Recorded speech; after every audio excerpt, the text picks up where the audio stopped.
Dahil sa mga pangyayari Kalingap Angels naglabas ng mga saloobin. At VNC pangalawang beses na wala pa rin. Bakit kaya?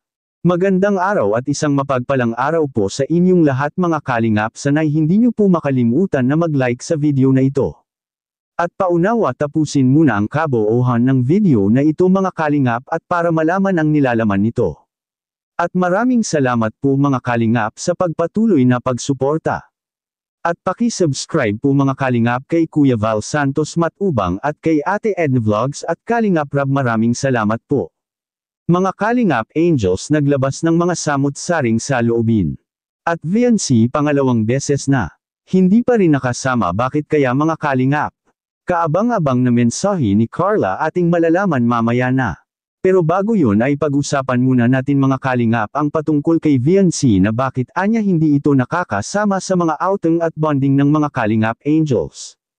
At napansin rin ng mga ilan na may mga ibang nakasama na ngunit nakakasama pa rin at nakapagbigay ng panahon para sa bonding ng mga Kalingap Angels.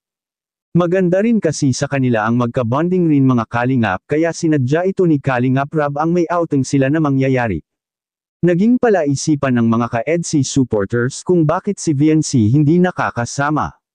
Expected naman ng lahat dahil si VNC ay busy na talaga sa pag-aaral niya ngayon. Ngunit iba pa rin ang makasama man lang si VNC sana sa pangalawang pagkakataon, ngunit wala pa rin ito at hindi pa rin nakakasama.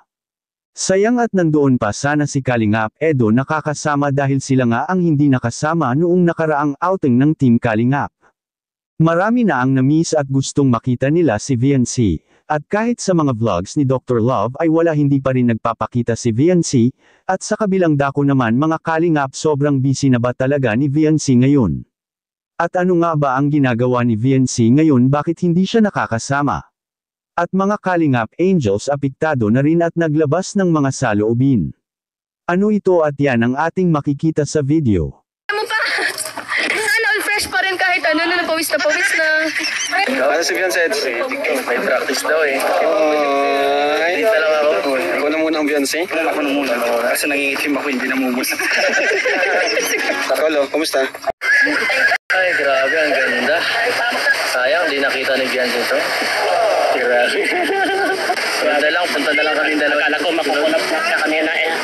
Sabi ko, ako na magbuhat yan. Please ko ba dito? Sige na bro. Sobrang higit po yung pagod kasi first time ko po din makapunta po dito. And sobrang challenging, pero grabe, pag nakita mo na yung boss, mawawala mo yung pagod ko.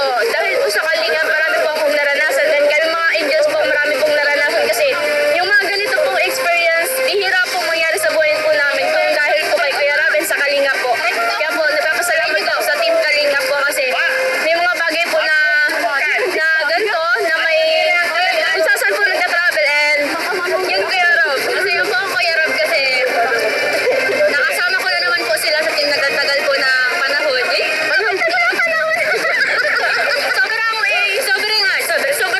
Sobrang sulit po yung pagod namin. Dahil sobrang tagal ko na po sa Kalingap, ramdam ko pa din po yung pagmamahal nila sa amin. Kaya sobrang saya po nang makasama ko ulit po. Joby, magaling maglaway? Sige lang.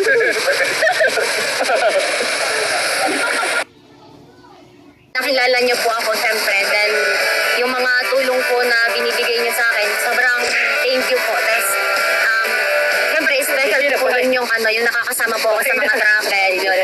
Kaya sobrang thankful po ako kasi nakilala niyo po ako yun. Ayla, ako din po, gusto kong mag-thank you kay Kuya. Gaya nga po nang sabi ko, simula ng matagpuan dahil ni Kuya, madaming magagandang pangyayari sa buhay namin. Tapos dyan po yung mga na-experience namin, kasama yung kayo kay Kalingap, yung mga Angels. Then thank you sa lahat sa mga kuyas sa pag-protect niyo sa amin. Kaya sana po, huwag kang tumigil Kuya, huwag kang magsawa sa